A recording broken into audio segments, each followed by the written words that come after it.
Praise the Lord. லேவியராகமம் 26ஆம் அதிகாரம் 4ஆம் வசனம். நான் ஏற்ற காலத்தில் உங்களுக்கு மழை பெய்ய பண்ணுவேன், பூமி தன் பலனையும் வெளியில் உள்ள மரங்கள் தங்கள் கனியையும் கொடுக்கும். கர்த்தர் ஆசீர்வதிக்கும் போது நம்முடைய வாழ்க்கை கனிதரும் வாழ்க்கையாக மாறுகிறது. எனக்கு அன்பானவர்களே, தேவனின் ஆசீர்வாதம் தான் நம்முடைய வாழ்க்கையில் எல்லா விதமான வறட்சியான சூழ்நிலை மாற்றும். இன்னைக்கு மனித முயற்சிகளோ இல்லை என்றால் மனித அறிவினால் நம்முடைய பிரயாசங்களோ இவைகள் எல்லாமே தேவனிடத்தில் வரக்கூடிய ஆசீர்வாதம் என்று எண்ண முடியாது.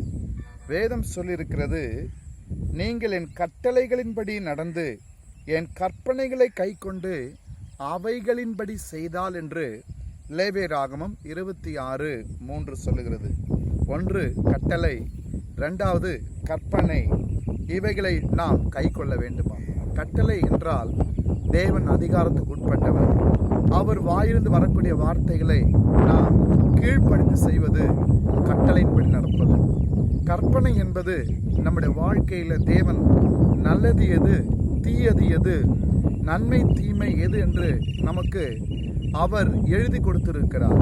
ஜீவனுக்கு ஏதுவானவைகள், இவைகள் மரணத்துக்கு ஏதுவானவைகள், இவைகள் பாவத்துக்கு உட்பட்டவைகள், அவைகள் பரிசுத்தமானவைகள் என்று சொல்லி தேவன் நமக்கு வாழ்க்கையின் வழிமுறைகளை கட்டளையாகவும் கற்பனையாகவும் நமக்கு தேவன் வேதத்தில் கொடுத்திருக்கிறார். இவைகளின்படி செய்யும்போது நான் ஏற்ற காலத்திலே உங்களுக்கு மழை பெய்ய பண்ணுவேன். ஆசீர்வாத மழைங்க.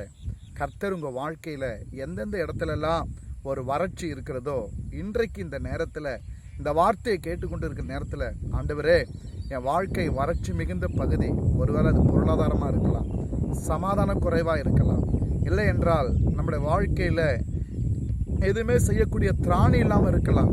ஆண்டவரே உங்கள் ஆசீர்வாதம் என் சிரசு மேலே வரட்டுன்னு சொல்லுங்க.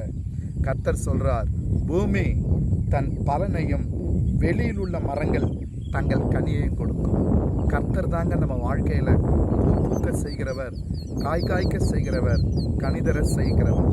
அவரிடத்தில் மாத்திரம் நம்முடைய வாழ்க்கையை கொடுத்தோம் என்றால் நம்ம வாழ்க்கை முழுவதும் கனியுள்ள ஒரு வாழ்க்கையாக, ஆசீர்வாதம் உள்ள வாழ்க்கையாய் மாறும். இந்த புதிய நாளிலே கர்த்தர் இந்த வார்த்தையின்படி ஆசீர்வதிக்க நம்ம எல்லாம் கண்களை மூடி ஜெபிப்போமா? நல்ல பிதாவே, இந்த புதிய நாளிலே நீர் கொடுத்த இந்த வார்த்தைக்காக நன்றி. உம்முடைய கட்டளைகளின்படி, உம்முடைய கற்பனைகளின்படி நாங்கள் வாழ எங்களுக்கு அனுக்கிரகம் செய்யும். பூமி தன் பலனை கொடுக்கும் என்று சொன்னீரே. அன்பு தகப்பனே, இந்த நேரத்தில் யாரெல்லாம் வறட்சியோடு, வாழ்க்கையில் வெறுமையோடு, ஆண்டவரே வாழ்க்கையில் உடைந்து போன இடத்துல இருக்கிறார்களோ, இந்த வசனம் அவர் வாழ்க்கையில் எல்லா விதமான வனாந்திரத்தை மாற்றும்படி ஜெபிக்கிறேன். உம்முடைய தெய்வீக பிரசன்னத்தினால கனியுள்ள வாழ்க்கையாக ஒவ்வொருவரையும் மாற்றும். இயேசுவின் இன்ப நாமத்தில் ஜெபிக்கிறோம் நல்ல பிதாவே. ஆமென். God bless you.